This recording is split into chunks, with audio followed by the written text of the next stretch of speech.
ಸಿರಿ Karnataka YouTube channel ವತಿಯಿಂದ ಇವತ್ತು ನಾವು ಆದಿಮಾನವರ ನೆಲೆ ಆಗಿರ್ತಕ್ಕಂಥ ಹಿರೇಬೆಣಕಲ್ನ ನಮ್ಮ ವೀಕ್ಷಕರಿಗೆ ಪರಿಚಯಿಸೋ ಕೆಲಸ ಮಾಡ್ತಿದ್ದೀವಿ.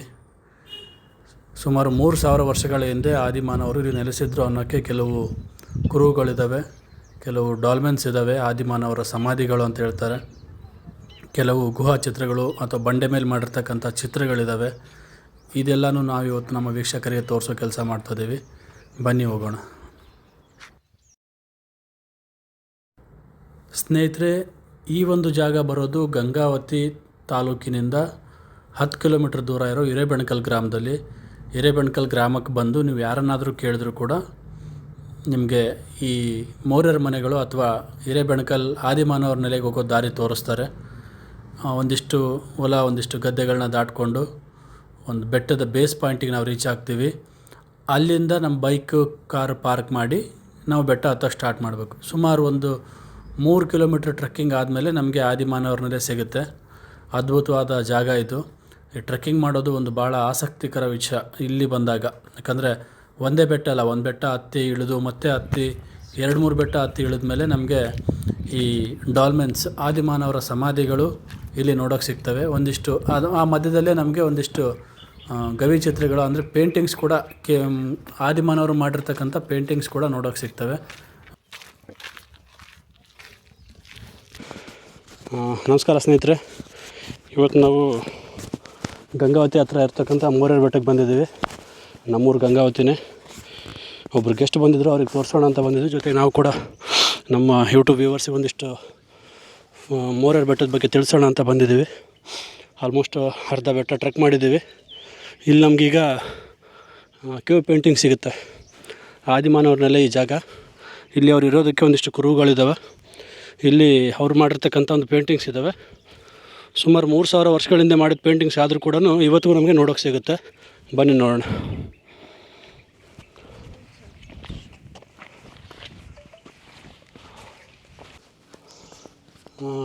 ಇವಾಗ ನಾವು ಹಿರೇಬೆಣಕಲ್ ಇರ್ತಕ್ಕಂಥ ಶಿಲಾಚಿತ್ರಗಳ ಹತ್ತಿರ ಬಂದಿದ್ದೀವಿ. ಇದೊಂದು ದೊಡ್ಡ ಬಂಡೆ ಕಾಣಿಸುತ್ತಲ್ಲ, ಈ ಬಂಡೆ ಕೆಳಗಡೆ ಅಂದರೆ ನೀರು ಬಿದ್ದರೂ ಕೂಡ ನೀರು ಬೀಳದೇ ಇರೋ ಜಾಗದಲ್ಲಿ ಇವರೆಲ್ಲ ಪೇಂಟಿಂಗ್ಸ್ ಮಾಡಿರ್ತಾರೆ. ಈ ಬಂಡೆ ಕೆಳಗಡೆ ಭಾಗದಲ್ಲಿ ಮಾಡಿದ್ದಾರೆ. ಯಾವುದೇ ಕಾರಣಕ್ಕೆ ಬಿಸಿಲು ಬಡಿಬಾರ್ದು, ನೀರು ಬಿದ್ದು ಕೂಡ ಅದು ಹಾಳಾಗಬಾರ್ದು ಅಂತ.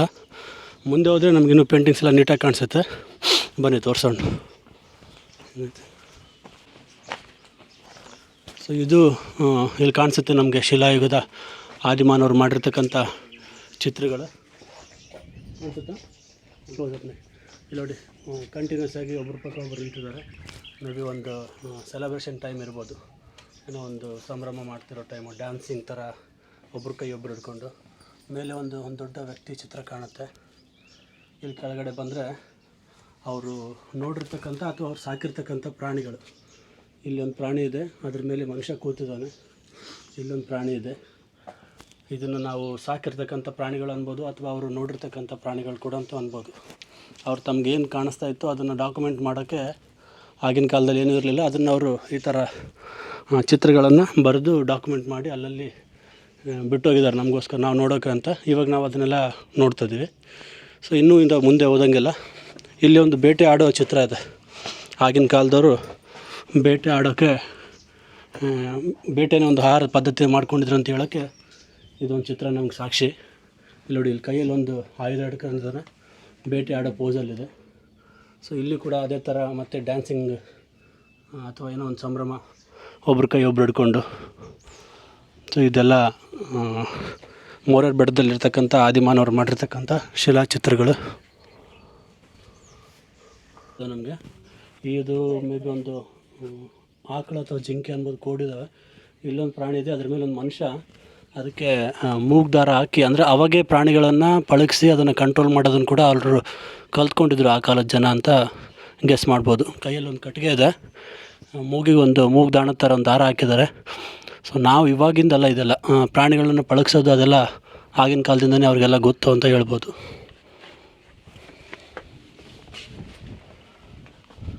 ಫೋಟೋಸ್ ತೊಗೊತೀರಾ ನೀವು? ಬರೀ ನೋಡಿದ ಚಿತ್ರಗಳಲ್ಲಿ ಇದೊಂಥರ ಡಿಫ್ರೆಂಟ್ ಆಗಿದೆ. ಎಲ್ಲ ಚಿಕ್ಕ ಚಿಕ್ಕ ಇದು ಮಾತ್ರ ತುಂಬ ದೊಡ್ಡದಾಗಿದೆ. ಗಾತ್ರ ನೋಡಿದರೆ ಎತ್ತು ಥರನೇ ಕಾಣ್ತಾ ಇದೆ, ಕೊಂಬಿದೆ ನೋಡಿ. ಈ ಥರ ಚಿತ್ರಗಳು ಬಿಟ್ಟೋಗಿದ್ದಾರೆ ಅನ್ನೋದಕ್ಕೆ ಇದ್ದರೂ ಆದಿಮಾನವರು ಅನ್ನೋದಕ್ಕೆ ಈ ಚಿತ್ರಗಳೇ ಸಾಕ್ಷಿ ಅನ್ನಿಸ್ತಾ ಹೇಳ್ಬೋದು. ಇಂಥ ತುಂಬ ಸಿಗ್ತದೆ ಗುಡ್ಡದಲ್ಲೆಲ್ಲ. ಬನ್ನಿ ಮುಂದೆ ನೋಡೋಣ.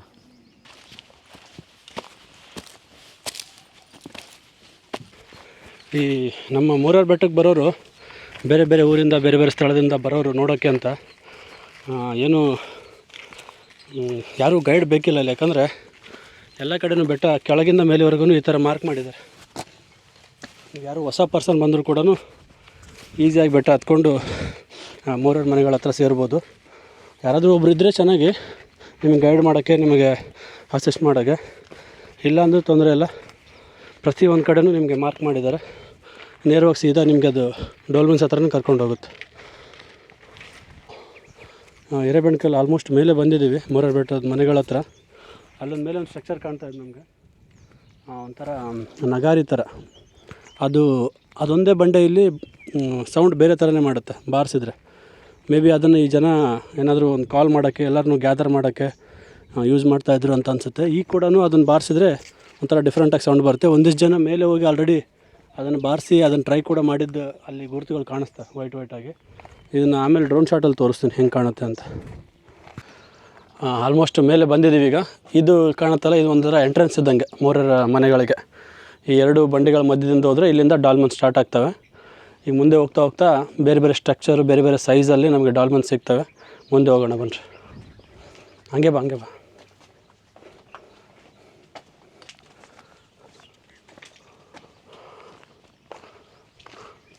ಸೊ ಇಲ್ಲಿಂದ ಡಾಲ್ಮೆನ್ ಸ್ಟಾರ್ಟ್ ಆಗ್ತಾ ಇಲ್ಲಿ ನೋಡಿ, ಸಣ್ಣ ಸೈಜ್ ಇದೆ, ಹೈಟ್ ಕಡಿಮೆ ಇದೆ.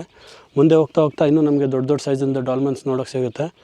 ಇದು ಇಲ್ಲಿಂದ ಈ ಸೈಟ್ ಸ್ಟಾರ್ಟ್. ಇಲ್ಲಿಂದ ನಾವು ಇದನ್ನು ಮೆಗಾಲಿಥಿಕ್ ಸೈಟ್ ಅಂತ ಕರಿತೀವಿ.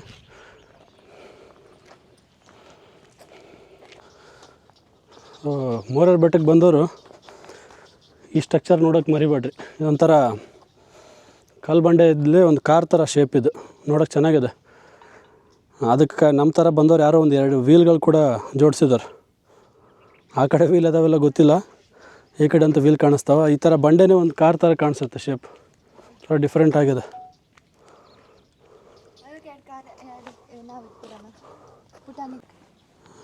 ನಾವು ಎಂಟ್ರ್ ಆಗ್ತಿದ್ದಂಗೆ ಮೂರಾರು ಬೆಟ್ಟದಲ್ಲಿ ನಮಗೆ ಒಂದು ಸ್ಟ್ರಕ್ಚರ್ ಕಾಣುತ್ತೆ, 3 ಡಾಲ್ಮೆನ್. ನಮಗೆ ಗೊತ್ತಿರೋ ಇಲ್ಲಿ ಮೆಜರ್ಮೆಂಟ್ಸ್ ಪ್ರಕಾರ ಒಂದಿಷ್ಟು ಜನ ಆಲ್ರೆಡಿ ಇದನ್ನು ರೆಕಾರ್ಡ್ ಮಾಡಿದ್ದಾರೆ. ಅದ್ರ ಪ್ರಕಾರ ಇದು ಅತಿ ಎತ್ತರದ ಡಾಲ್ಮೆನ್. ಸುಮಾರು 11ರಿಂದ 12 ಫೀಟ್ ಎತ್ತರ ಇದೆ. ಅತಿ ಎತ್ತರದ ಡಾಲ್ಮೆನ್ ನಮಗೆ ಇಲ್ಲಿ ನೋಡೋಕ್ಕೆ ಸಿಗೋದಿದು. ಈ ಥರ ಸ್ಟ್ರಕ್ಚರ್ಗಳು ಇನ್ನೂ ಸುಮಾರು ಇದ್ದಾವೆ ಇಲ್ಲಿ. ಇದು ನೋಡಿ, 4 ಭಾಗದಲ್ಲಿ ಬಂಡೆಗಳನ್ನ ನಿಲ್ಲಿಸಿ ಮೇಲೆ ಮತ್ತೊಂದು ಬಂಡೆನ ಶೆಲ್ಟರ್ ಥರ ಹಾಕಿದ್ದಾರೆ. ಸೊ ಇದು ಸ್ಟ್ರಕ್ಚರ್ ಅವ್ರು ಮಾಡ್ತಿರೋ ಪದ್ಧತಿ. ಇದಕ್ಕೊಂದು ಸಣ್ಣ ಕಿಂಡಿ ಕೊಟ್ಟಿದ್ದಾರೆ. ಇಲ್ಲೊಂದು ಸಣ್ಣ ಓಪ್ನಿಂಗ್ ಇದೆ. ಮೇ ಬಿ ಅವರು ಪೂಜೆ ಅಥವಾ ಏನಾದರೂ ಮಾಡೋಕ್ಕೆ, ಅಥವಾ ಏನಾದರೂ ಅವರು ಬಿಲಾಂಗಿಂಗ್ಸ್ನ ಇಡೋಕ್ಕೆ ಅಂತ ಹೇಳ್ತಾಯಿದ್ರು. ಒಳಗಡೆ ಸುಮಾರು ವರ್ಷಗಳಿಂದ ಇದ್ರ ಒಳಗಡೆ ಒಂದಿಷ್ಟು ಮಡಿಕೆ, ಒಂದಿಷ್ಟು ಹಳೆ ಶಿಲಾಯುಗದ ವಸ್ತುಗಳು ಸಿಕ್ಕಿದಾವೆ ಅಂತ ಹೇಳ್ತಾರೆ. ಇವಾಗ ಯಾವುದು ಸಿಗೋಲ್ಲ. ಒಳಗಡೆ ಎಲ್ಲ ಮತ್ತೆ ಓಪನ್ ಇದೆ. ಒಳಗಡೆ ನಾವು ನೋಡ್ಬೋದು, ಎಂಟಿ ಸ್ಪೇಸೇ, ಏನೂ ಇಲ್ಲ. ಒಳಗಡೆ ಸಮಾಧಿ ಇತ್ತು ಅಂತ ಹೇಳ್ತಾರೆ ಮೊದಲು.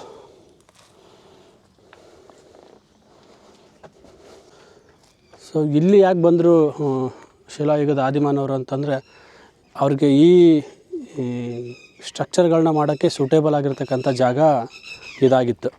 ಅದಕ್ಕೆ ಎಕ್ಸಾಂಪಲ್ಸ್ ಅಂದರೆ ಈ ಬಂಡೆಗಳು. ಅವ್ರಿಗೆ ಬೇಕಾಗಿರ್ತಕ್ಕಂಥ ಬಂಡೆಗಳು ಇಲ್ಲೇ ಸಿಗ್ತಾಯಿದ್ವು, ಇದೇ ಬೆಟ್ಟದಲ್ಲಿ.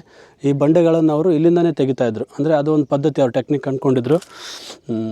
ಈ ಬಂಡೆಗಳ ಮೇಲೆ ಒಂದು ಸ್ವಲ್ಪ ಬೆಂಕಿ ಹಾಕಿ, ಬೆಂಕಿಯಿಂದ ಬಂಡೆ ಬಿಸಿ ಆದಮೇಲೆ ಅದನ್ನು ಅವ್ರಿಗೆ ಬೇಕಾಗಿರೋ ಶೇಪಲ್ಲಿ ಮೇಲೆ ತೆಗೆದು ಈ ಥರ ಸ್ಟ್ರಕ್ಚರ್ಸ್ ಕ್ರಿಯೇಟ್ ಮಾಡ್ತಾಯಿದ್ರು. ಈಗಲೂ ಕೂಡ ಬಂಡೆಗಳನ್ನು ಲೇಯರ್ ಆಗಿ ತೆಗೆಯೋ ಪದ್ಧತಿ ಅದೇ. ಆ ಬಂಡೆ ಮೇಲೆ ಬೆಂಕಿ ಹಾಕಿದರೆ ನಿಮ್ಗೆ ಯಾವ ಥರ ಶೇಪಲ್ಲಿ ಬೇಕೋ ಆ ಥರ ಅದನ್ನು ಸ್ವಲ್ಪ ಎಡ್ಜಸ್ಟ್ ಕೊಡ್ತಾ ಹೋಗ್ಬಿಟ್ರೆ ಬಂಡೆ ತಾನೇ ಆ ಥರ ಶೇಪಲ್ಲಿ ಬಂದ್ಬಿಡುತ್ತೆ, ಮೇಲೆ ಎದ್ದೇಳುತ್ತೆ. ಈ ಥರ ಚಿಕ್ಕ ಪ್ಲೇಟ್ಸ್ ಥರ ಒಂಥರ ಫ್ಲ್ಯಾಟ್ ಸರ್ಫೇಸ್ ಥರ ಬರುತ್ತೆ. ಈ ಸ್ಟ್ರಕ್ಚರ್ಗಳನ್ನು ಆ ಥರ ಆವಾಗಿನ ಕಾಲದವ್ರು ಬಳಸಿ ಈ ಡಾಲ್ಮೆನ್ಸ್ನ ಕ್ರಿಯೇಟ್ ಮಾಡಿದರು. ಇದು ಒಂದು ಸಕ್ಸಸ್ ಆಗಿರೋ ಡಾಲ್ಮೆನ್. ಬಟ್ ಈ ಥರ ಪ್ರಯತ್ನದಲ್ಲಿ ಈ ಜಾಗದಲ್ಲಿ ಸುಮಾರು ಬಂಡೆಗಳನ್ನು ಆಲ್ಮೋಸ್ಟ್ ನಾವು ನೋಡ್ಬೋದು. ಇಲ್ಲೆಲ್ಲ ಸಣ್ಣ ಸಣ್ಣ ಪೀಸ್ಗಳು. ಈ ಥರ ಸ್ಟ್ರಕ್ಚರ್ನ ತೆಗಿಯೋಕ್ಕೆ ಅಂತ ಹೋಗಿ ಡ್ಯಾಮೇಜ್ ಆಗಿರೋ ಪೀಸಸ್ ಇದೆಲ್ಲ. ಒಂದೇ ಸರ್ತಿಗೆ ಈ ಥರ ಬರುತ್ತೆ ಅಂತ ಹೇಳೋಕ್ಕಾಗಲ್ಲ. ಅವ್ರು ಪ್ರಯತ್ನ ಮಾಡಿ ಕೊನೆಗೊಂದು ಯಾವುದಾದ್ರೂ ಚೆನ್ನಾಗಿ ಬಂದಿರೋ ಪೀಸನ್ನು ತೊಗೊಂಡು ಈ ಥರ ಡಾಲ್ಮೆನ್ಸ್ ಕ್ರಿಯೇಟ್ ಮಾಡಿರ್ತಾರೆ.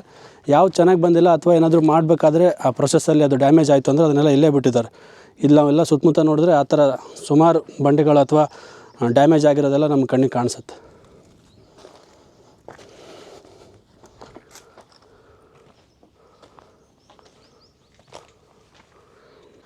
ಲೆಕ್ಕಕ್ಕೆ ಚಂದ ಹಿಂಗೆ ಹೋಗ್ಬಿಡು, ಪಾತ್ ಹೆಂಗೈತೆ ಹಂಗೆ ಎಲ್ಲ ತೋರಿಸು ಆ ಕಡೆ.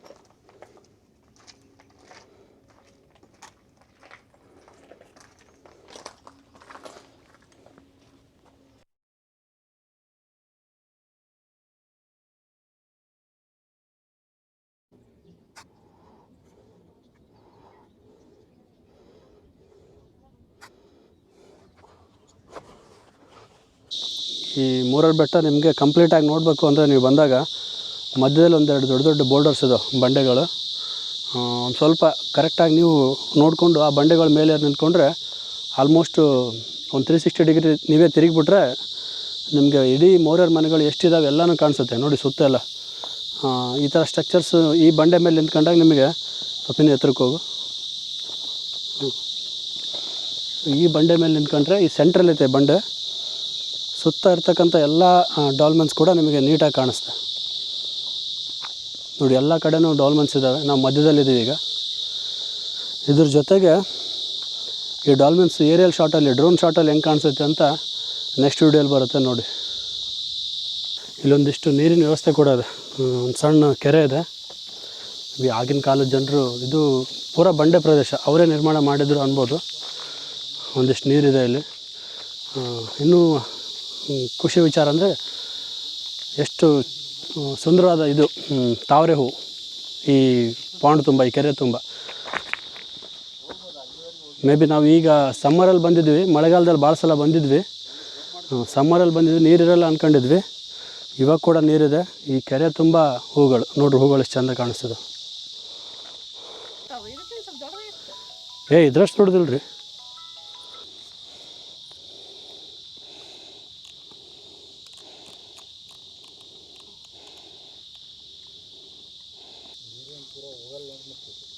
ಆಯ್ತು, ಇನ್ನೊಂದು ತಿಂಗಳು.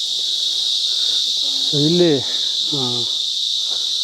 ಎರೆಬೆಣಕಲ್ ಮೆಗಾಲಿಥಿಕ್ ಸೈಟಲ್ಲಿ ಈ ಥರ ಒಂದು ಡಿಫ್ರೆಂಟ್ ಆಗಿರೋ ಸ್ಟ್ರಕ್ಚರ್ ಕಾಣುತ್ತೆ.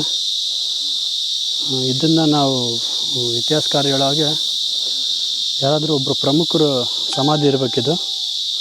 ಆ ಸಮಾಧಿನ ಐಡೆಂಟಿಫೈ ಮಾಡೋಕ್ಕೆ ಪ್ರಮುಖ ಸಮಾಧಿ ಅಂತ ಇದನ್ನು ನಾವು ಗುರುತಿಸೋಕ್ಕೆ ಈ ಥರ ಒಂದು ಸ್ಟ್ರಕ್ಚರ್ನ ಮಾಡಿದ್ದು. ಆ್ಯಕ್ಚುಲಿ ಸ್ಟ್ರೇಟಾಗಿ ನಿಂತಿತ್ತು, ಮೇ ಬಿ ಏನೋ ಪ್ರಾಬ್ಲಮ್ ಆಗಿ ಅಥವಾ ಯಾರಾದರೂ ಡ್ಯಾಮೇಜ್ ಮಾಡಿ ಕೆಳಗಡೆ ಬಿದ್ದೋಗಿದೆ. ಅದು ನಿಂತ್ಕೊಂಡಾಗ ಸ್ಟ್ರಕ್ಚರ್ ಇದು ಬೇರೆಯೇ ಕಾಣಿಸುತ್ತೆ. ಇದನ್ನು ಇಲ್ಲಿ ಕಾಣಿಸುತ್ತೆ ಈ ಥರ ನೋಡಿ ಪಕ್ಕದ ವಿಡಿಯೋಲ್ಲಿ.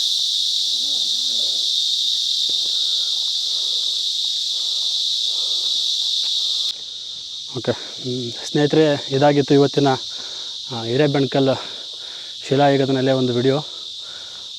ಸುಮಾರು ಇವತ್ತಿಗೆ 180ರಿಂದ 200ರಷ್ಟು ಇನ್ನೂ ನಮಗೆ ಡಾಲ್ಮೆನ್ಸ್ ಇಲ್ಲಿ ಸಿಗ್ತವೆ ನೋಡೋಕ್ಕೆ. ಇದನ್ನು ಉಳಿಸೋ ಕೆಲಸ ಸರ್ಕಾರ ಮತ್ತು ಇಲ್ಲಿರ್ತಕ್ಕಂಥ ಲೋಕಲ್ ಜನ ನಮ್ಮಂಥ ಟೂರಿಸ್ಟ್ಗಳು ಮಾಡಬೇಕು. ದಯಮಾಡಿ ಇಲ್ಲಿ ಬರೋರು ಯಾರು ಕೂಡ ಇನ್ನು ಮುಂದೆ ಆದರೂ ಯಾವುದೇ ಡ್ಯಾಮೇಜ್ಗಳನ್ನ ಮಾಡದೆ ಸುರಕ್ಷಿತವಾಗಿ ನೀವು ಕೂಡ ಇದನ್ನು ನೋಡಿಕೊಂಡು ಈ ಜಾಗನ ಕೂಡ ಕಾಪಾಡೋ ಕೆಲಸ ಎಲ್ಲರಿಂದ ಆಗಬೇಕು. ಒಂದಿಷ್ಟು ಡೆವಲಪ್ಮೆಂಟ್ಸ್ ಆಗಬೇಕು. ಸುಮಾರು ಸರ್ತಿ ನಾವು ನಮ್ಮ ಕಿಷ್ಕಿಂಧ ದೈವ ಚಾರಣ ಬಳಗ ಮತ್ತು ಲಿವ್ ವಿತ್ ಹ್ಯುಮ್ಯಾನಿಟಿ ಟ್ರಸ್ಟ್ ವತಿಯಿಂದ ಬೇರೆ ಬೇರೆ ಡಿಪಾರ್ಟ್ಮೆಂಟ್ಗಳಿಗೆ ಈ ಮನವಿ ಪತ್ರ ಕೊಟ್ಟಿದ್ದೀವಿ ಕೂಡ. ಇದನ್ನು ಸ್ವಲ್ಪ ಏನಾದರೂ ಡೆವಲಪ್ ಮಾಡೋಕ್ಕೆ ಒಂದು ನೀಟಾಗಿರೋಷ್ಟು ವ್ಯವಸ್ಥೆಗಳನ್ನ ಮಾಡಿ ಬರ್ತಕ್ಕಂಥ ಟೂರಿಸ್ಟ್ಗಳನ್ನ ಇನ್ನೂ ಜಾಸ್ತಿ ಅಟ್ರ್ಯಾಕ್ಟ್ ಮಾಡೋಕ್ಕೆ ಏನಾದರೂ ಒಂದಿಷ್ಟು ವ್ಯವಸ್ಥೆ ಮಾಡೋಕ್ಕೆ. ಬಟ್ ಯಾವುದೇ ಕೆಲಸ ಆಗಿಲ್ಲ, ಮುಂದಿನ ದಿನ ಆಗ್ತವೆ ಅಂತ ಅಂದ್ಕೊತೀವಿ. ಸೊ ನೀವ್ಯಾರಾದರೂ ಬರೋರಿದ್ದರೆ ಸೇಫಾಗಿ ಬನ್ನಿರಿ. ಮಳೆಗಾಲದಲ್ಲಿ ಬರೋದು ಭಾಳ ಒಳ್ಳೆಯ ಟೈಮ್ ಇದು. ಇದು ಸಮ್ಮರಲ್ಲಿ ಬರ್ತಾ ನಿಮ್ಗೆ ಭಾಳ ಕಷ್ಟ ಆಗುತ್ತೆ. ನೀವು ಯಾವಾಗಾದರೂ ಬರೋ ಪ್ಲ್ಯಾನ್ ಇದ್ದರೆ ಹಿರೇಬೆಣಕಲ್ಗೆ ಮಳೆಗಾಲದಲ್ಲಿ ಅಥವಾ ಆಗಸ್ಟ್ ಸೆಪ್ಟೆಂಬರಲ್ಲಿ, ಅಕ್ಟೋಬರ್ ನವಂಬರ್ವರೆಗೂ ಬಂದರೆ ನಡೆಯುತ್ತೆ. ಸೊ ಸ್ನೇಹಿತರೆ, ಮುಂದಿನ ವೀಡಿಯೋ ಜೊತೆಗೆ ಮತ್ತೆ ನಿಮಗೆ ಸಿಗ್ತೀವಿ.